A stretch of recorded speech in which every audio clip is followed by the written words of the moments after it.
Good morning, students. Welcome to all MCOM first semester students in statistical analysis video lecture.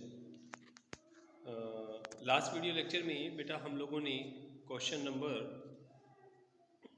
8 तक complete कर लिया था और जो टॉपिक चल रहा था वो टॉपिक चल रहा था when the standard deviation of the population is not known and standard deviation of each large sample is known. ठीक है, जहाँ से हमने सैंपल लिए वहाँ की पॉपुलेशन का एसडी आपको गिवन नहीं है, बट जो सैंपल हैं लार्ज सैंपल्स उनका एसडी आपको गिवन है. इस टाइप के क्वेश्चन हम लोग कर रहे थे. उसी टॉपिक का क्वेश्चन नंबर 9 आज हम डिस्कस कर रहे हैं. देखिए आप अपनी बुक में page number 21.47. In a random sample of 1000 person taken from North India, the mean daily wage and variance are 2.5 and 2.25 respectively.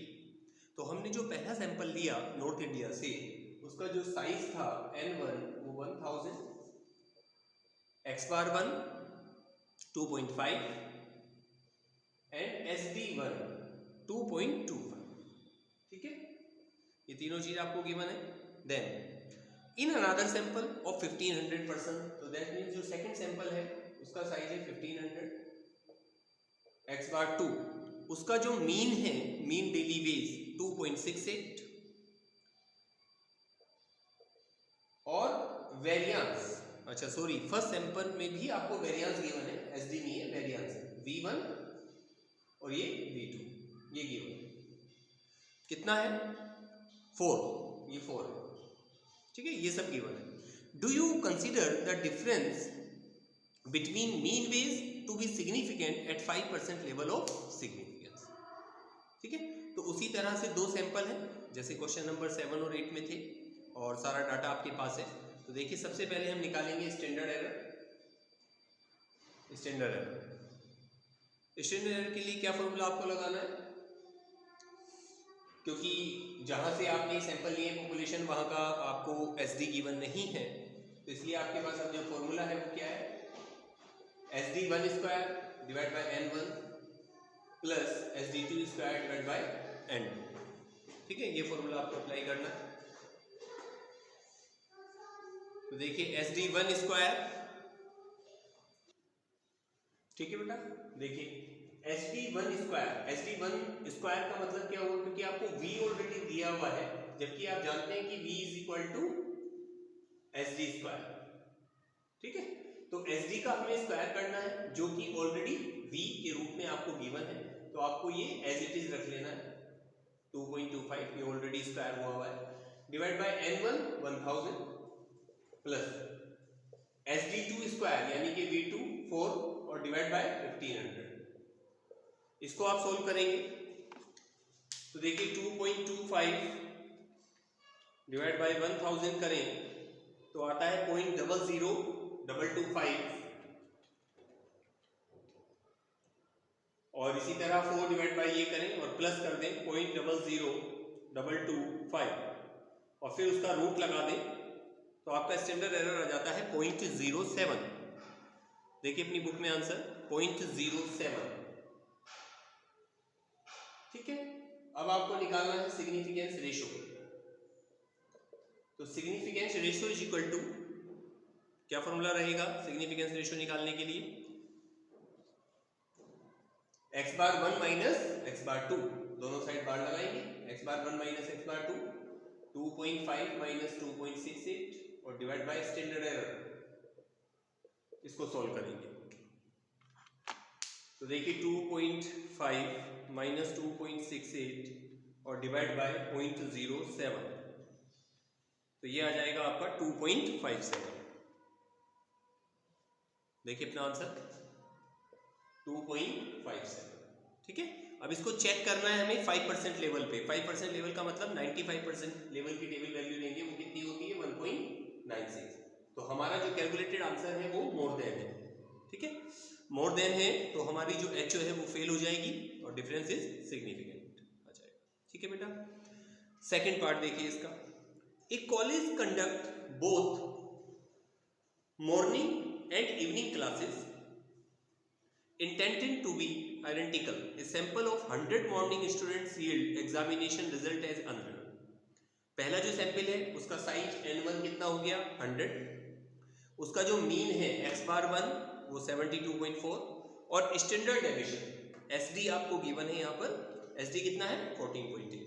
इसी तरह ये सैंपल ऑफ 200 इवनिंग स्टूडेंट्स, 200 उसका सैंपल लिया तो वो n2 हो गया, x बार 2 73.9 और स्टैंडर्ड डेविएशन 17.9, ये सब आपको गिवन है।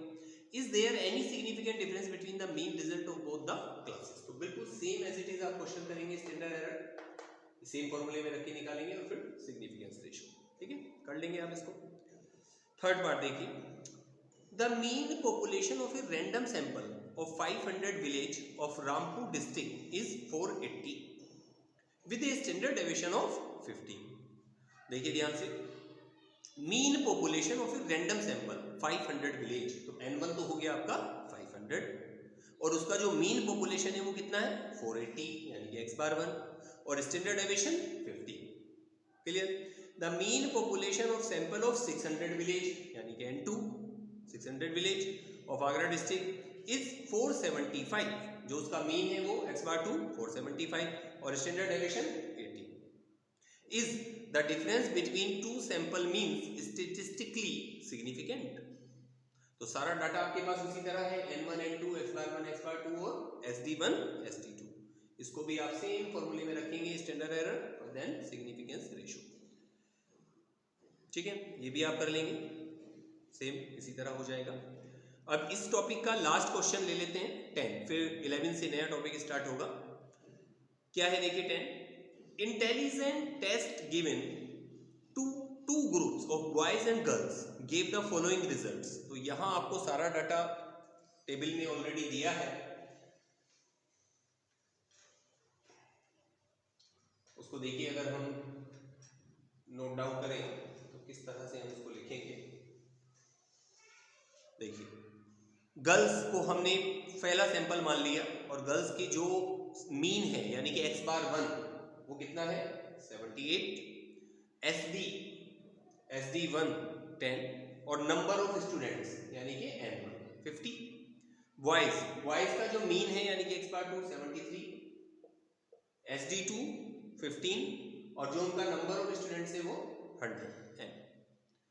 क्लियर बेटा, ये सारी चीजें गिवन है आपको, बस फॉर्मूले में आपको रखना है। तो देखिए standard error SD1 square divide by n1 plus SD2 square divide by n2, तो देखिए SD1 कितना है 10, तो 10 का स्क्वायर डिवाइड बाय n1 कितना है 50 प्लस n2 नीटा 2 ये कितना है 15, 15 का स्क्वायर और डिवाइड बाय n2 100, इसको सॉल्व करेंगे तो 10 का स्क्वायर 100 और 100 डिवाइड बाय 50 करेंगे तो आ जाएगा 2।